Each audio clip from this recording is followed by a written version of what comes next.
Good afternoon and welcome to Basecamp 2024. My name is Sarah Brockert. I will be presenting Streamlining Construction Site Logistics with SketchUp, a practical approach. Starting off with a quick agenda, going through the introduction, the challenges of site logistics, the power of SketchUp, real-world applications, and integrating SketchUp with other tools. Starting with our introduction, my name is Sarah Brockert, and I'm a Senior Virtual Construction Manager at Messer Construction. I've been with Messer for 13 years. I lead our VDC efforts in our Cincinnati region, and I hold a Bachelor's of Science in Architectural Engineering from the University of Cincinnati. I'm an adjunct professor at Northern Kentucky University, and I was honored as a woman in STEM in 2023 by the Gaskins Foundation. Who is Messer? Messer is an employee-owned general contractor, and we work throughout the Midwest, over 6 different states, 12 different cities, and we build extremely stunning, beautiful, and complex structures all across these various cities. We live where we work, and we will not work outside of our regions. Right now, we are estimating a total of 1.54 billion for this year, and we are quickly approaching 1,400 employees across the 12 states, 12 cities, 6 states. We do have a strong commitment to our communities through the commitment of safety, quality, and innovation, and diversity, equity, and inclusion. Our market segments include aviation, federal military, food and beverage, healthcare, higher education, manufacturing, and science and technology. We do have our own craft force, so we have self-performance. Messer started as a concrete company in 1932, and I'm proud to say we still pour our own concrete today. We have over almost 550 craft employees in the field, from laborers, carpenters, seasoned craft workers. Getting into the challenges of site logistics. Construction site logistics can be complex and challenging due to the various factors that must be managed effectively to ensure smooth operations, such as materials storage and handling, equipment management, traffic and site access, labor management, health and safety, and waste management, just to name a few. When you start looking at streamlining your construction site, the question always becomes why? Why is it necessary to streamline? Well, in the event of cost savings, when we think of materials and the proper storage and delivery, if an item is delivered on site and then has to be moved multiple times, not only is it liable to get damaged, possible to be stolen, there is material theft that does happen, but storing and moving it takes time and energy. Right there, you'll have a significant cost savings if you have just-in-time deliveries and you're not moving stored material throughout your project as you're moving from area to area. Another huge area for streamlining is the time savings. Again, moving those items multiple times is very time consuming. And right now, one of our biggest commodities is the workforce. Being able to go through and plan our sites is allowing us to figure out and identify those bottlenecks early and help us figure out how do we plan for the best outcome of the project. When do the materials need to be there? When does the manpower need to show up? And then lastly, why it's necessary to streamline is the safety improvements. So not only do you have piles of material, but it could be a potential tripping hazard, falling. You know, construction sites can be a little dangerous, and anything we can do to make them safer is within our realm and what we need to be looking at. So having clear, organized logistics reduces site congestion and helps enforce safety protocols to create predictable workflows. Now let's jump into the power of SketchUp. One of the most crucial parts of SketchUp is the ease of use and the fast learning curve. It's just one of the most intuitive interfaces I've ever had the pleasure of working with. SketchUp is by far probably one of my favorite softwares, and the more time you spend in it, the more you learn. So going through this, you're able to very quickly teach others how to use this software. And I can get my co-ops up to speed in a record amount of time and be able to quickly become efficient with that software and help us create deliverables. SketchUp is also compatible with other construction softwares. So SketchUp, you can actually go in and model some parts, pieces, and components, and you can push it over to Trimble Connect, Tekla, Navisworks, and even into Revit. And one of the most important parts of SketchUp, the extensions. I'm going to share with you a few of my favorite extensions. So what you see here is when I do these site logistics, I'm usually going to go in, identify my site. In this case, I'm going to use Mirror Lake over by the Art Museum. I'm going to pull in the 2D mesh, the 3D mesh, and I want the site imagery. So as you can see, I'm just adjusting my map, pulling in my map pieces, and importing the parts and pieces. Looking at it, here's my 2D. Over in my tags, now I have my 3D terrain as well. Right now, these are all into locked components. So I'm going to unlock it. And now, once I'm inside my first group, I'm going to explode, explode, explode until I'm down to one singular group.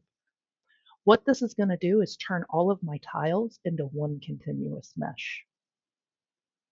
Now, when I go to cut a hole in my surface, so a lot of times I got to put the footprint in. If I was to cut a hole in the surface right now, you'd be able to see that from all sides. So the tool I just activated is the Eneroth Volume Terrain. Eneroth Terrain Volume. What this tool allows you to do is I have selected one mesh, and it's going to go in and actually calculate and best fill the background. That way, if I do cut a hole in the surface, you're not going to see it from the sides. For this operation, it does take just a little bit of time, so great time to, take a coffee break, start this up, walk over to the coffee maker, get you a nice cup of coffee, stretch your legs a bit. I want to say this one took about 5 minutes. I did speed up this recording for the purposes of this presentation, but given the end results of what we get, it is worth the wait. If you've not explored Eneroth's plugins, Eneroth has a lot of various plugins. I also have used the slicer tool, the pipes. There we go. So as you can see, it kind of fills in the background, and this will allow me to continue on with my workflow.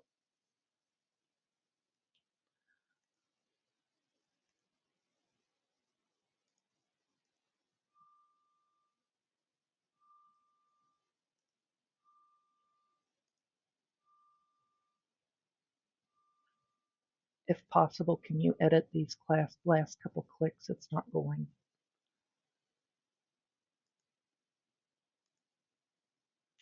Moving on to my other favorite extensions. So I've gone in, I've made my terrain. Now, one of my favorite tools, you can kind of see it here at the top of my screen. This is called 1001 Toolbits. So you've got this whole plethora of various architectural elements. Out of this entire line of possible tools I can use, my favorite tool has got to be the Create Vertical Walls. So I'm going to go ahead and start this recording. So go into the extension manager. In order to find this, you cannot find it 1001. You actually have to type in 1001 bit, all one word. Here I'm going to go and give it parameters. So I start with 12 inches thick and 12 feet high. And the nice thing about this tool is I can actually click along my terrain and it's going to snap to the surface. So that way, if I do have my terrain changing, I can make my fence follow in suit. So here I've got one continuous, and it does put it in a group, which is nice. Another one of my favorite tools is the TomTom Selection Toys. That's what you're seeing on the screen here. This plugin, this extension, will allow you to either mass select or deselect parts and pieces. Another great tool for this create vertical wall from the 1001 is if I want to create like a path. What if I need to make like a gravel road? What if I need to add a concrete sidewalk to an area that does not show it? I'm just going to go ahead and make it like 10, 20 feet wide and only make it ever so thin, just enough so it protrudes from my surface. And then finally, looking at my other favorite extensions, I've got my site. So I've gone in, there's my fencing. I like to keep everything nice and organized. I love the new folders and the tags. You can see all this hidden geometry. If I was to cut a hole in that surface, it would take me forever. So what I'm going to go and do is I'm turning off my 3D terrain. I've turned on my 2D image. I'm going to trace out what I'm calling my footprint or whatever I need to manipulate the surface. I'm going to make that into a surface, and then I'm going to make that into a group before I move forward. Go ahead and assign it to its tag. I'm going to call it to drape. And then using the sandbox tool, I don't know if anybody's really gone into this drape feature, but as I toggle off the 2D, toggle back on my terrain, I'm going to go ahead and raise the surface up a little bit so you can get a better representation. But it's going to drape that line work onto any surface. That is what the drape feature does. So I actually select my object, go to drape, and now it wants me to select the mesh. Click on the mesh, and it'll drop and drape those lines down onto my surface. Now the best part is when I double click into this group, you can clearly see that surface is by itself. Now I can go in and use the Fredo joint push pull tool. This is from Sketchucation. Don't forget about good old Sketchucation. And I'm going to go in, and this is going to allow me to push and pull multiple surfaces. It doesn't have to be completely flat. So this is how I go in and I show my footprints of my buildings. So I'm going to go ahead and click done. In this case, I do like to keep a hide layer because I don't like to hide things. They get lost in the sauce. So I went ahead and put it on a hide layer. That way it's easy to find. And I'm just going to go ahead and quickly add some color to represent that I've gone in and dug a hole into this site. So using these various extensions, this is exactly how I have created these next real world applications. Starting off with our first case study, we have a major healthcare client here in Cincinnati, Ohio. Not only do we have a congested urban site, there was absolutely no laydown area. We had to plan for just-in-time deliveries to keep the on-site material at the bare essentials. A part of this project was also rerouting a major thoroughfare, what you're seeing here. I'll kick over to SketchUp in just a second. But we had a highly traveled road that we had to relocate, and a part of this footprint was the new tower. One of the biggest struggles with this main road is, we'll get into it, is this is right where the emergency department, that's the existing emergency department and loading dock. And then we also were rerouting existing utilities from the existing mechanical room down to the new central utility plant. So with that, I'm going to jump to SketchUp. So here we have our first model. This is our phase 0. Went in. This is our existing conditions. When we went in, we actually did have to demo quite a few homes. They were old, dilapidated homes that had been run down. And we went in, took care of that, cleared the site. And the first part and piece of this project was this is a major thoroughfare that is going to become a part of our site. So we had to go in, clear all of this area, and start figuring out how are we going to reroute and move this thoroughfare and not cause congestion for the client, the community, and anyone in the area that's trying to get to the hospital. Not only that, if we keep going a little bit further down this road down here, we have our local zoo right down the street. That'll come up a little bit later. But just to say that there is a lot of traffic on this road is an understatement. So one of the struggles on this project, as I was talking with the starting slide, is this major thoroughfare. We also had the main emergency department that went up this ramp. and their main loading dock, which is down here. So this is the main loading dock for the entire campus. Using SketchUp, we were able to quickly go through here and figure out, how are we going to work the road around? How did we need to move the items, the parts, the pieces? How did we need to phase the utilities? Again, this was another big piece of this project is we had a whole lot of utilities that had to come from this building here and come down to the new central utility plant. So looking at this view here, we've maintained, at one point in time, we did have to maintain the loading dock for the duration of this project. During this phase of this project, we actually had to limit the hospital's vendors to 32-foot box trucks. The only people who were allowed to enter this area were the ones going to this adjoining structure, the neighboring building, and then as well as the emergency crew, so ambulance traffic and loading dock traffic. We actually, if I zoom in here, you'll see, I mean, it almost looks like, and it was a very skinny thoroughfare that we had to be able to get the people in and out. So again, limiting those 32-foot box trucks was a crucial part and piece of this. We never wanted to be the reason an ambulance could never, we did not want to be the reason an ambulance could not make it to the emergency department.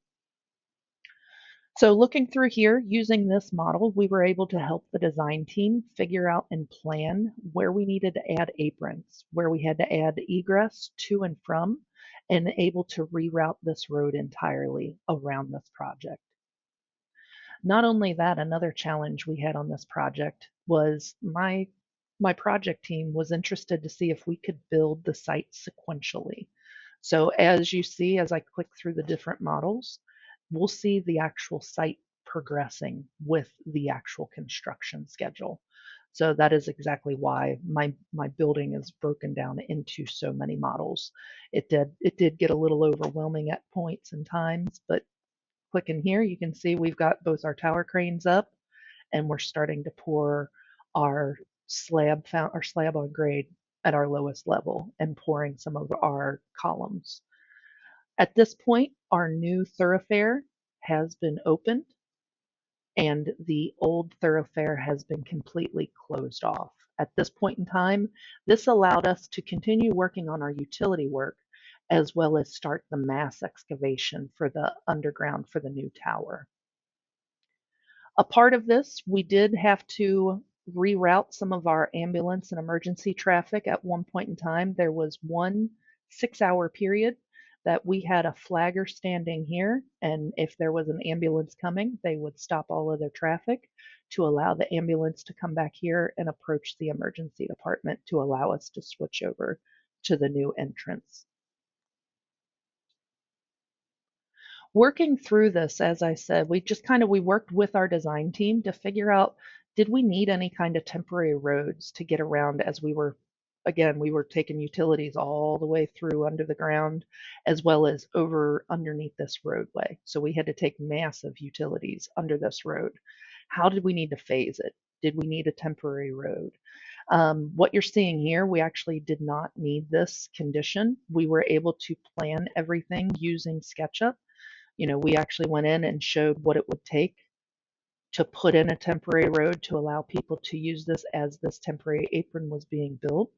But using our SketchUp models, we were able to go in and figure out some of this early phasing and sequencing where we actually just did we did one leg and then we did another without completely blocking the entire loading dock and emergency department. So SketchUp on this project was instrumental. We used it for all of our in-depth site logistics. And as you can see here, we kept building the structures. Now the central utility plant, I should have updated a little bit more. That one, I do believe at this point in time, was probably close to complete. By the time we topped out with all of our concrete, we were almost, I want to say, close to 18 months into the construction of this project. Another complexity of this was not only were we building a massive tower that was going through an existing thoroughfare and making sure we never interrupted the flow of the emergency department or the loading dock. We also ended up with another project right next door at the adjoining property. So at one point in time, we did have 3 tower cranes and almost 15 different gates spanning an almost 2 block radius. So at times it did get a little challenging, not only for the staff, how are we relaying this to our delivery drivers? How are we telling our trade contractors how to get in and out of our structure? From here, we evolved our site logistics model to our safety model. So here, I used all those parts and pieces, and at this point, we took a more close look at the safety aspects of the project. Not only did we want to identify our tower cranes, our gates, but other things such as where's our rally point for this project?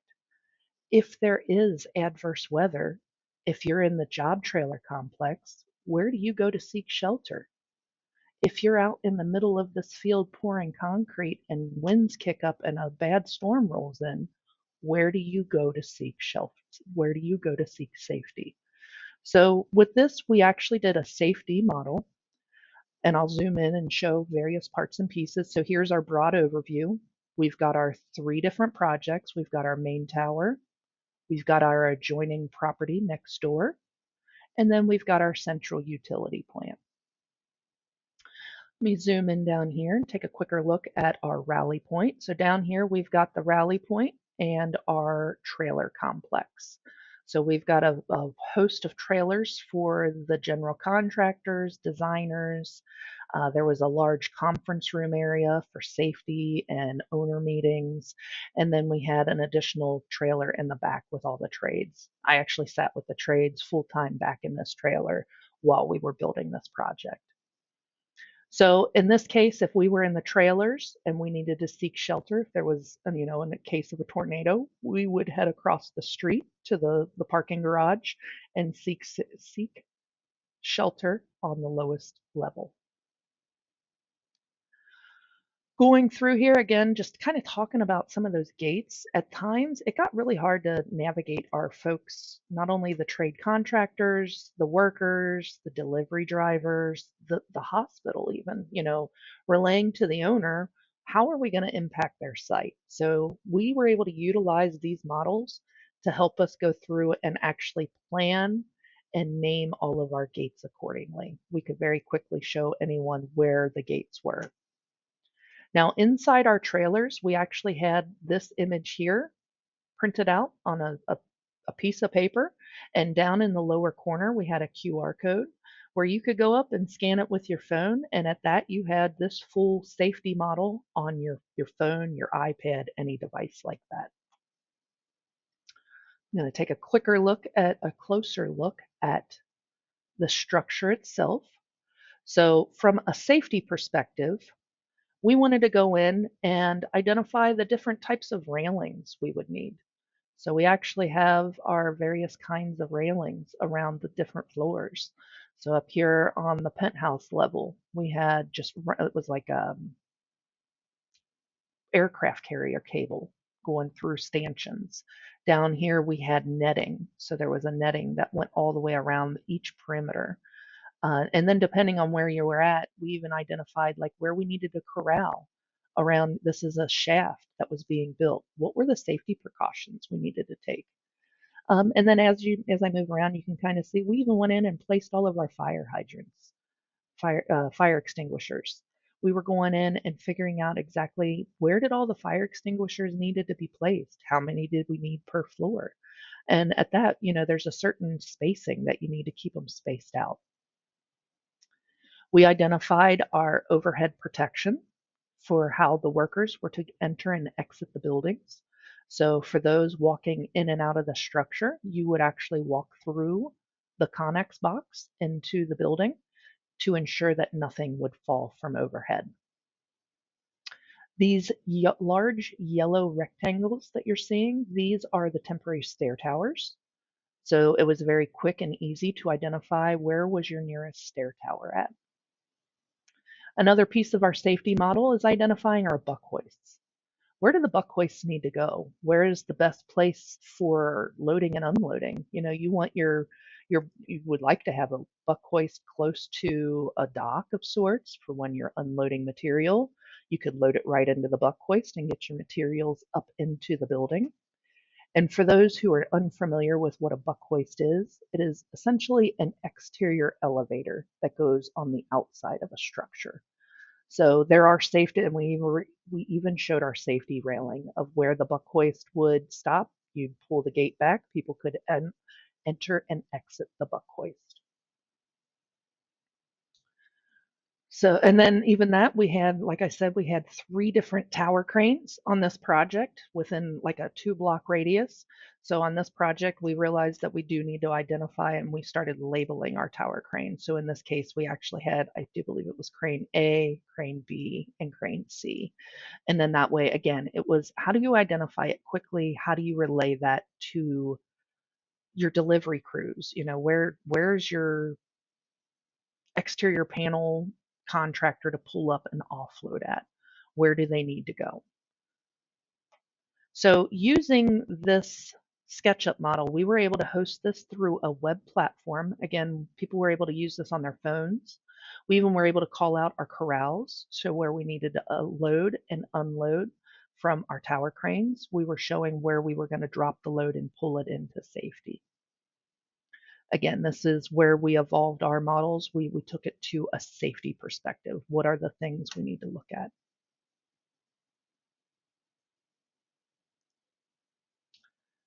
Moving on to case study number 2. This is another major healthcare client in Cincinnati, Ohio. Again, another very congested urban site. Now with this one, this project was also adjacent to the emergency department. So the emergency room was under this cloverleaf looking structure. So we needed to maintain access for the ambulance traffic at all times. This project required precise demolition. We'll jump into that a little bit more. So there were 3 existing buildings that we needed to precisely demolish in this structure. And then we also needed to maintain egress from the neighboring buildings in order to keep everyone safe in the event of an emergency. Let me jump back over to SketchUp. So looking at this project here, we'll go ahead and start with our starting view. On this project, as I stated, we had 3 different buildings that were to be demolished. So we have this building here that's on the end. We have this building down in the inner courtyard, which was definitely a struggle to get to. And then we have this building over here that is in between. This was probably the hardest to demolish because it was attached to 2 structures, but built right up against this building to the north was built almost right up against the backside of it. So using SketchUp, we went in and modeled the entire existing campus. This is one of the oldest and most compact and most clustered urban sites I've worked on. Each of these buildings was built independently, if you're looking at it from a high level. This building in particular right here, I do believe was one of the oldest buildings on site, constructed around 1911. And then this building here was built in 1990. And one of the biggest struggles is this was built as an infill building. So as we went in and started demolishing this building on the end, this building did not have an exterior facade.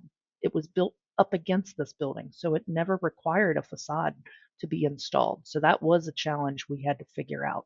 How do we do this precise demolition without interrupting this building as well as enclosing it all at the same time? Another big struggle of this project is you can see here all of these buildings, each structure is built independent of the other structure adjoining it. And as we went in and looked at this, there were also all these tunnels that connected all the various buildings together.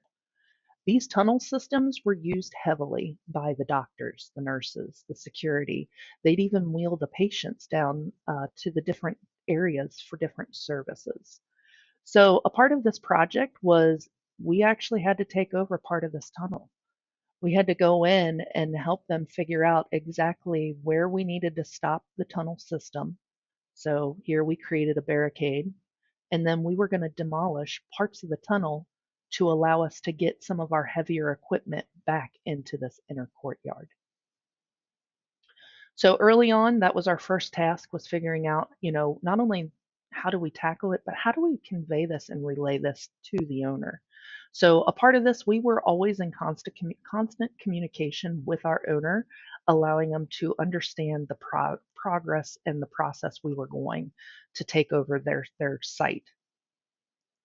So the first piece was, how do you get to that inner courtyard, and what does it take to get back there? So first things first, we put that cap down in the tunnel system, and then we go in and actually demo parts and pieces of the tunnel.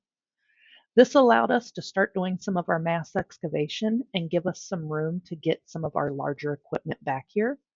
This is actually, it's a radiology, an old radiology structure that we were due to demo, so we had really thick concrete walls. We needed to get some large equipment back here in order to do this precision demolition. So as we worked through here, we figured out the progress, the sequencing. We closed off the tunnels, got back to the inner courtyard. First building we were able to go in and demo was this radiology building to allow us to get more access back to these structures. One of the other big problems on this project is there was quite a bit of historical significance on this site to the client and the owner. And how do we preserve that? How do we not interrupt the historical significance that are adjoining these buildings?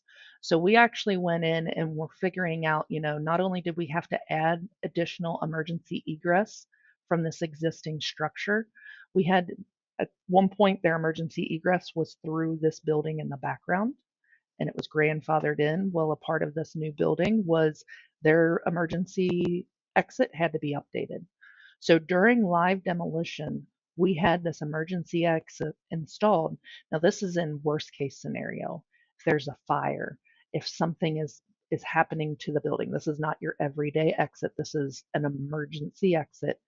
In the case of an emergency, the folks back here would actually come down here through our site and actually egress down these stairs and back up here to seek refuge. So one of the struggles was we actually had to keep an emergency egress path open and uncluttered. And there were actually sounds and alarms if there was, in the event of an emergency, certain construction had to stop immediately in order to keep the clients safe. We went in and wrecked different parts of our tunnels. So here we went in, there was another segment of tunnels that fed under to this building here. We did add in a ramp to allow some of our equipment to get down from this road off to the back, so we could actually offload like forklifts and smaller equipment, and built a ramp for them to get access to this inner courtyard. And we went in, placed some lagging additional structure to maintain this as we demolished more parts and pieces of that tunnel system. So we went in, what you can see in this screen here, all this magenta, this fuchsia looking color, we actually worked with our demolition contractor, and they helped us model and actually created most of these models and allowed me to use them. They went in and were trying to figure out exactly where do we need to protect. Did we need to protect a different building? Did we need to protect, patrons below? In this case, we had active construction happening while we needed to start demoing this building floor by floor. So we put up the scaffolding system to allow the demolition to keep working in this pit back here while they were able to demolish this building over here off to the side and maintain safety throughout. So we're just going to kind of walk through here, going to start chunking it off. As we walked through and progressed through this demolition, we went in and just floor by floor. Again, this building here did not have an exterior facade. We had to figure out how did we waterproof and maintain the building that was being occupied during the demolition. So each floor we would take down floor by floor. We maintain the safety, the scaffolding, in order to maintain the work back here, as well as protect buildings, people, workers. Again, one of the biggest problems that we are always looking out for is how do we keep everyone safe? We want people to leave the way they came every single day, not a scratch on them, and go back home to their families safe and sound. So walking through this, we were able to very precisely plan through this demolition phase. At this point, we've got the inner courtyard completely cleared out. This is all ready. We are going to maximize the space. I'll show you in a moment. There's a new infill building that pretty much takes up this entire footprint. And then a whole nother structure will be taking up this area as well.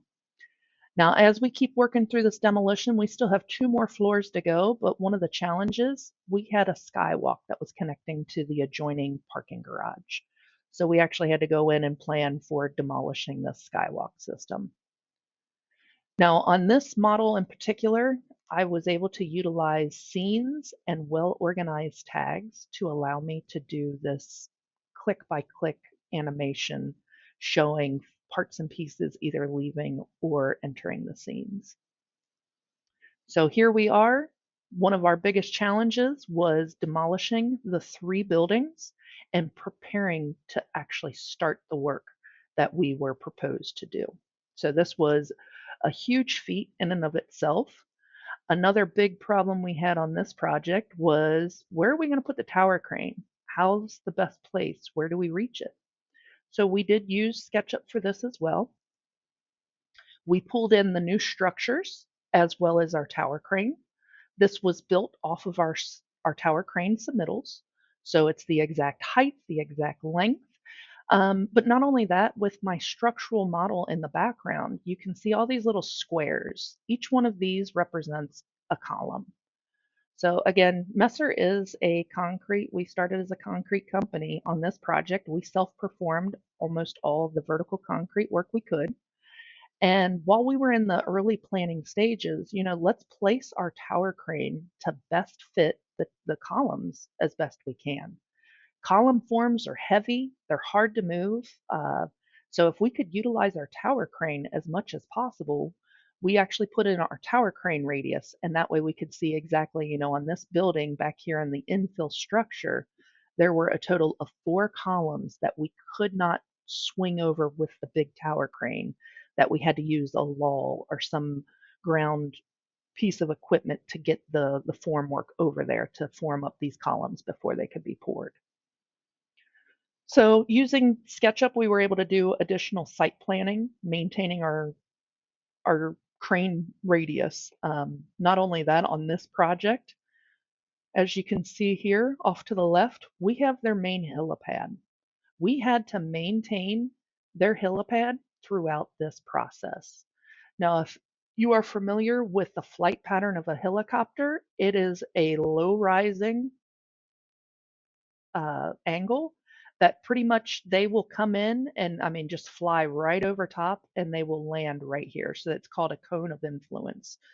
And basically it's a very low and wide angle that we went through so many various tower crane options. We ended up with a specialty type of tower crane. It's called a flathead tower crane.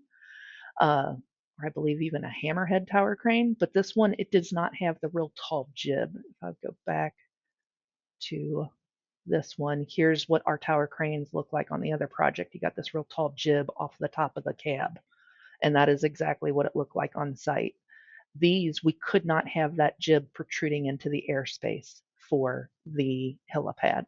So using the model, we were able to go in, take a nice look. We maintained our entire crane radius and the height of an influence below their ultimate elevation of the helipad.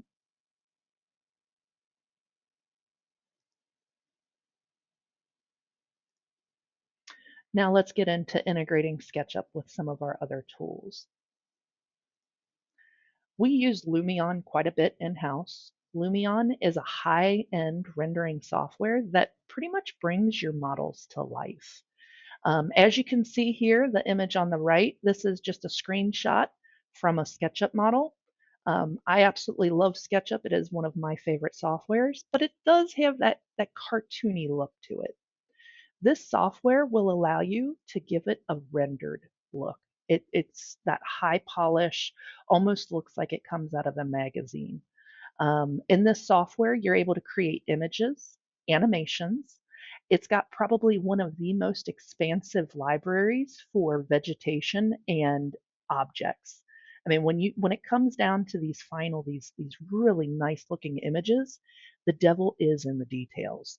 How can I add, this software has probably 80 different types of trees, 100 different kinds of bushes, plants galore, has all kinds of various people, cars, and all of this you can actually go in and you can actually animate the cars to drive down the street. You can animate the people walking. You can show birds flying in the sky. And not only that, you have the ability to change the terrain of the model space. That is the only thing you can manipulate in the software. But other than that, you can also manipulate the weather. You can move the sun, move not only move the sun, but you can add clouds. You can make big puffy clouds, small clouds. You can make it rain. You can make it snow. The amount of things, and not only that, you can have day scenes and night scenes. This software is probably one of our favorite rendering tools to use internally. Trimble Connect. Can't go to Trimble Dimensions without mentioning Trimble Connect. This software allows us to connect the right people to the right data at the right time using cloud-based collaboration platform. Not only does it have an easy 3D viewer, you're able to use it online as well as an iPad, but you're also able to do real-time collaboration. I could go in, look at a model, mark up, put comments, and send it back to somebody that's sitting at a desk back at the office from the field and allow them to know the changes that need to be made on the fly. Another software we use heavily is Autodesk Construction Cloud. This is a construction management software that has built-in 3D model viewing capabilities. Not only does it allow you to natively view any Autodesk product, but you are able to natively view any SketchUp model. So you just simply drag and drop it to their platform, click on your SKP file, and right there you're viewing your model right through the website. So again, easy 3D viewer, online and iPad viewing capabilities. And I saved my favorite for last. One of my favorite viewing softwares is called Modelo. Now, this is spelled just like the beer, Modelo. In order to get to the website, you want to go to modelo.io. They are based out of China. They do have servers throughout the the globe. So we do have all of our projects housed. I believe our servers are somewhere in America. This online platform will allow you to not only drag and drop SketchUp models, Revit models. It's a very easy, intuitive 3D viewing application. Revit models can be pushed directly from Revit to keep their property data, and you can get to that BIM information. What's the properties that are baked into that object. This website also allows us to host our models directly into a website. So I can actually embed my models or host them up with a QR code. And that's actually what you're seeing to the right here. As I mentioned earlier on our first case study, we had the local zoo that was right down the street. Well, a part of that project, we had a big cutout of the image you're seeing on the top. You've got Fiona, who was born at the Cincinnati Zoo. She was 6 weeks early and she needed a lot of help. And this was just a cute little story that they came up with that, we were going to utilize Fiona's likeness on the project site. And we actually had this giant plywood cutout that was about 5.5 feet long, about 4 feet tall. This thing probably weighed close to about 150 pounds, and it was due to be moved, if not on a daily basis, at least a weekly basis, all over a concrete structure. I don't know about you, but it's really hard to see a gray animal on top of a gray structure. And as I was watching the three co-ops struggling to load this plywood cutout into the back of the truck to then go move this, I was like, you know what? There's a better way. I know how I could do this. So using my safety model, I actually stripped out some of the parts and pieces, and then using the 3D the 3D warehouse, I found a family of hippos. I dressed them up with some hard hats and glasses and safety glasses. I did try to put safety vests on them. Trying to drape material is still one of the hardest things, and I've not figured that one out. But again, the polygons were already, I mean, I had so many lines going on. I was trying to strip the size of my models.